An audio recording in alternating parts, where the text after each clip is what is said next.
Good evening ladies and gentleman, कैसे हैं आप सभी लोग। आज के इस वीडियो में हम डीएलएड के लिए एक बहुत इंपॉर्टेंट टॉपिक है जिसका नाम है बेसिक स्ट्रक्चर ऑफ एटम, परमाणु की संरचना। क्लास 9th में ये टॉपिक है और डीएलएड के सिलेबस में भी केमिस्ट्री में ये टॉपिक है। आज हम इसी कोशिश करेंगे कि ख़त्म करें, ठीक है। तो बेसिक स्ट्रक्चर पढ़ना है हमें एटम के बारे में। एटम के बारे में आप लोग अभी तक बहुत सारी चीज़ें जानते होंगे, ठीक है। जैसे कि एक एटम जो होता है उसमें 3 चीज़ें होती हैं। उसमें कितनी चीज़ें होती हैं? 3 चीज़ें।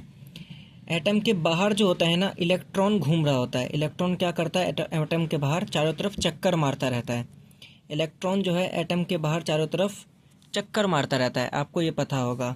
और एटम का जो बीच में केंद्र होता है, बीच में जो न्यूक्लियस होता है, यहाँ पर 2 चीज़ें होती हैं। एक होता है प्रोटॉन और एक होता है न्यूट्रॉन। एक होता है प्रोटॉन और एक होता है न्यूट्रॉन। तो एटम में बेसिकली 3 चीज़ें होती हैं, प्रोटॉन, न्यूट्रॉन और इलेक्ट्रॉन, PNE, ठीक है। एटम में 3 चीज़ें होती है, प्रोटॉन, न्यूट्रॉन और इलेक्ट्रॉन। तो प्रोटॉन जो है ना, तो P से प्रोटॉन और P से पॉजिटिव चार्ज। तो प्रोटॉन पे होता है पॉजिटिव चार्ज। कौन सा चार्ज? Positive charge. N से न्यूट्रॉन, और न्यूट्रॉन पे होता है न्यूट्रल। क्या होता है? न्यूट्रल। न्यूट्रल मतलब उदासीन, इस पे कोई भी चार्ज नहीं होता, ठीक है। और E से होता है इलेक्ट्रॉन। क्या होता है? इलेक्ट्रॉन। और इलेक्ट्रॉन पे आपको याद रखना है, इस पे कौन सा चार्ज होता है? Negative charge. कौन सा चार्ज होता है? नेगेटिव चार्ज होता है। प्रोटॉन और न्यूट्रॉन जो होता है एक एटम के बिल्कुल सेंटर में दोनों होते हैं। प्रोटॉन न्यूट्रॉन क्या होते हैं? एक एटम के सेंटर में होते हैं। और जितने भी इलेक्ट्रॉन होते हैं वो एटम के, वो परमाणु के चारों तरफ क्या होते हैं? गोल गोल घूम रहे होते हैं। गोल गोल घूम रहे होते हैं। गोल गोल घूम रहे होते हैं। एक परमाणु में जितना भी वजन होता है ना, एक परमाणु में जितना भी वजन होता है, द्रव्यमान होता है, एक परमाणु का जितना भी द्रव्यमान होता है, वजन जिसे हम बोल सकते हैं, एक एटम का जितना भी वेट होता है वो उसके सेंटर में होता है। कहाँ पे होता है?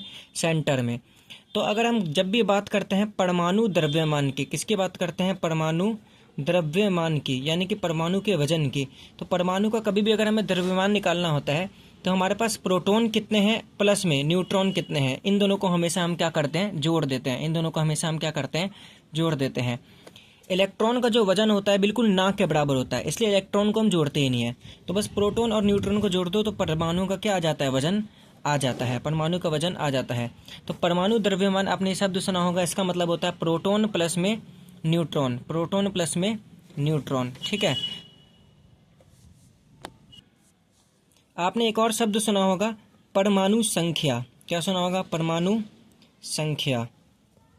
ये जो ऊपर पढ़ा था हमने परमाणु द्रव्यमान यानी कि एटॉमिक नंबर। तो एटॉमिक नंबर तो मैंने आपको समझा दिया कि एक एटम में जो होता है ना, असल में अगर कहीं पे वजन होता है तो वो होता है एटम के सेंटर में, परमाणु के केंद्र में। यहीं पे सारा वजन होता है एक एटम का। इलेक्ट्रॉन तो बिल्कुल हल्के होते हैं, तभी तो चारों तरफ घूम रहे होते हैं। इलेक्ट्रॉन तो बहुत हल्के होते हैं। तो प्रोटॉन और न्यूट्रॉन, इन दोनों की संख्या का, इन दोनों के नंबर का जो जोड़ होता है उसको बोलते हैं परमाणु द्रव्यमान। तो परमाणु का द्रव्यमान निकालना हो, वजन निकालना हो, तो प्रोटॉन और न्यूट्रॉन को जोड़ दो, ठीक है। प्रोटॉन और न्यूट्रॉन को जोड़ दो। जैसे कि कार्बन है, जैसे कि हम बात करते हैं कार्बन की, किसकी बात करते हैं? कार्बन की। तो कार्बन जो होता है ना वो 6 नंबर पे आता है। कितने नंबर पे आता है? 6ठे नंबर पे आता है। कार्बन में प्रोटॉन भी होता है 6 और कार्बन में न्यूट्रॉन भी कितना होता है? 6 होता है। तो 6 और 6 का जोड़ दो तो कितना आएगा? 12। तो कार्बन का जो परमाणु द्रव्यमान होगा, कार्बन का जो वजन होगा वो होगा 12। कितना होगा? 12। ये होगा 12 यूनिट। कितना यूनिट होगा? 12 यूनिट, ठीक है। अब आपने कई बार सुना होगा संख्या, परमाणु संख्या। आपने कई बार शब्द सुना होगा परमाणु संख्या। आपको कई बार टीचर्स ने बोला भी होगा कि 1 से लेकर 20 तक परमाणु संख्या याद कर लो। Hydrogen, helium, lithium, beryllium, boron, ऐसे याद कर लो। लेकिन परमाणु संख्या आखिर होता क्या है? तो एक परमाणु के अंदर कितने प्रोटॉन होते हैं, कितने प्रोटॉन होते हैं, वो उस परमाणु का परमाणु संख्या होता है। उदाहरण के तौर पे अगर मैं बोलता हूँ कार्बन, तो कार्बन जो होता है वो 6ठे नंबर पे आता है। तो इसका मतलब कार्बन के अंदर प्रोटॉन कितने होंगे? 6। हमेशा याद रखना, एक प्रोटॉन के अंदर कितना, एक परमाणु के अंदर कितना प्रोटॉन होता है वही उस परमाणु का परमाणु संख्या होता है। अगर किसी परमाणु के अंदर 15 प्रोटॉन है तो उसका परमाणु संख्या कितना होगा? 15 होगा। परमाणु संख्या क्या होगा? 15 होगा, ठीक है। तो नॉर्मल सी बात ये है। तो ये नॉर्मल सी चीज़ें हैं जो आपको अंडरस्टैंडिंग रखना है। परमाणु संख्या किसे कहते हैं? नंबर ऑफ प्रोटोन को, प्रोटोन की संख्या को। और परमाणु द्रव्यमान किसे कहते हैं? प्रोटोन और न्यूट्रॉन को जोड़ के जो भी आता है उसको बोलते हैं परमाणु द्रव्यमान। उसको क्या बोलते हैं? परमाणु द्रव्यमान। अब एक और नोट करने वाली बात है कि ये जो दुनिया है ना, ये बहुत ज़्यादा बैलेंस है। ये भगवान ने जो दुनिया बनाई है, अल्लाह ने जो दुनिया बनाई है, ऊपर वाले ने जो दुनिया बनाई है, ये बहुत ज़्यादा बैलेंस है, संतुलित है। इस दुनिया में जितना पॉजिटिव चार्ज है ना, उतना ही निगेटिव चार्ज है, समझे? जितना प्लस है दुनिया में, उतना ही क्या है? माइनस है। जितना इस दुनिया में पॉजिटिव है, उतना उस दुनिया में माइनस चार्ज है। तो पॉजिटिव और माइनस जो है ना, बराबर है इस दुनिया में। दोनों एक दूसरे को कैंसिल करके इस दुनिया में चार्ज कितना है? टोटल 0। कितना चार्ज है? टोटल 0। इसका मतलब जब भी हम किसी परमाणु की बात करते हैं ना, उस परमाणु में जितने प्रोटोन होते हैं, उस परमाणु में जितने क्या होते हैं? प्रोटोन होते हैं, उतने ही उस परमाणु में क्या होंगे? इलेक्ट्रॉन होंगे। उतने ही उस परमाणु में क्या होंगे? इलेक्ट्रॉन होंगे। आपको हमेशा याद रखना है, जितना पॉजिटिव चार्ज होगा उतना ही क्या होगा? नेगेटिव चार्ज होगा एक परमाणु में, ठीक है? उदाहरण के तौर पे जैसे मैं बात करता हूँ सोडियम का। किसका बात करता हूँ? सोडियम का, ठीक है?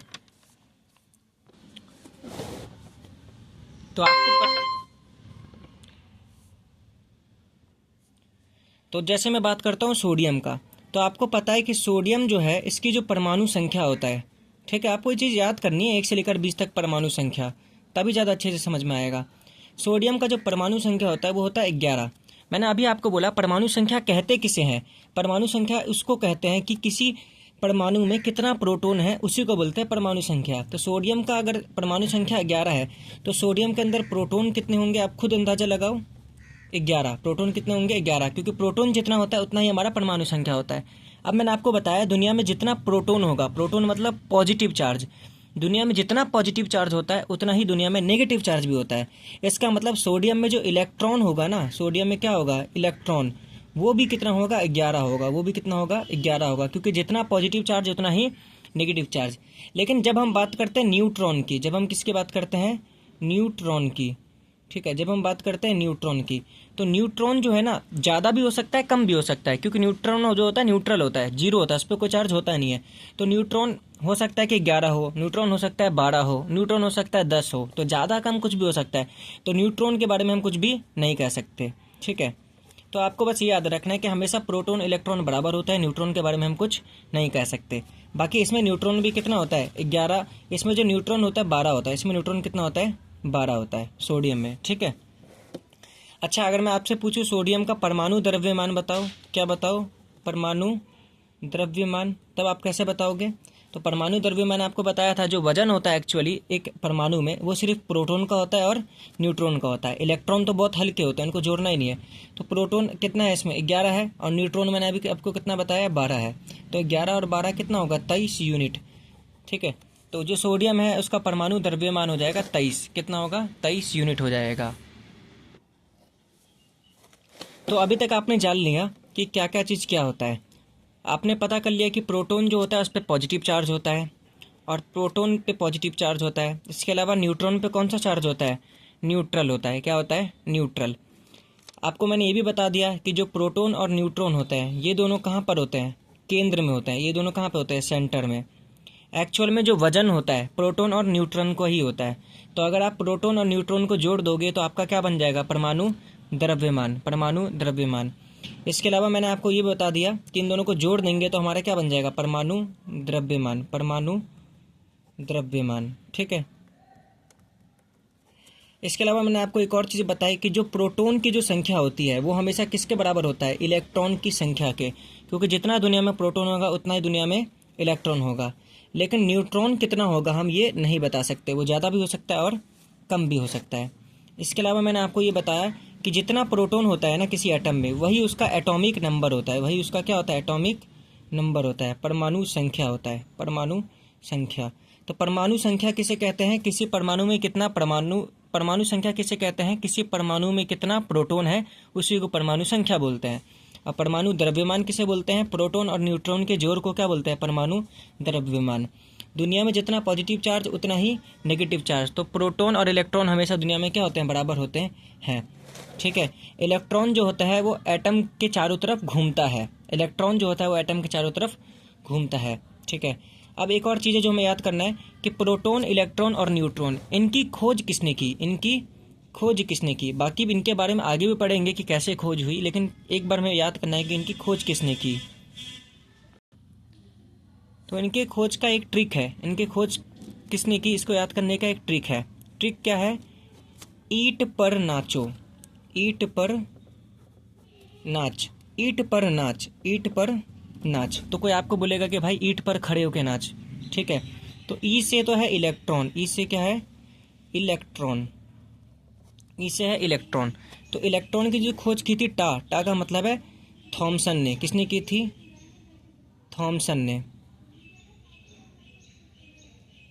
थॉमसन ने, जे थॉमसन इनका पूरा नाम था। पास है प्रोटॉन, क्या है? पास है प्रोटॉन। और रा आ गया, रा से है रदरफोर्ड, रा से क्या है? रदरफोर्ड, ठीक है। तो प्रोटॉन की जो खोज है वो रदरफोर्ड ने की थी। किसने की थी? रदरफोर्ड ने की थी, रदरफोर्ड ने, ठीक है। अब यहाँ पे देखो, ना से है न्यूट्रॉन, ना से क्या है? न्यूट्रॉन। और न्यूट्रॉन की खोज की थी चा से चैडविक ने। किसने? चा से चैडविक ने, ठीक है। इनका जो पूरा नाम है जेम्स चैडविक था, इनका पूरा नाम क्या था? James Chadwick. तो एक ट्रिक है ईंट पर नाच, ई से इलेक्ट्रॉन और ता से थॉमसन। तो जे थॉमसन ने इलेक्ट्रॉन की खोज की थी। पा से प्रोटॉन और रा से रदरफोर्ड, तो रदरफोर्ड ने की थी प्रोटॉन की खोज। ना से न्यूट्रॉन और चा से चैडविक, तो जेम्स जो चैडविक थे उन्होंने खोज किया था न्यूट्रॉन का। तो आज की इस वीडियो में इतना काफ़ी है। इसके नेक्स्ट पार्ट में हम कोशिश करेंगे कि इस चैप्टर को पूरा का पूरा ख़त्म कर दें। आपने बेसिक सीख लिए हैं।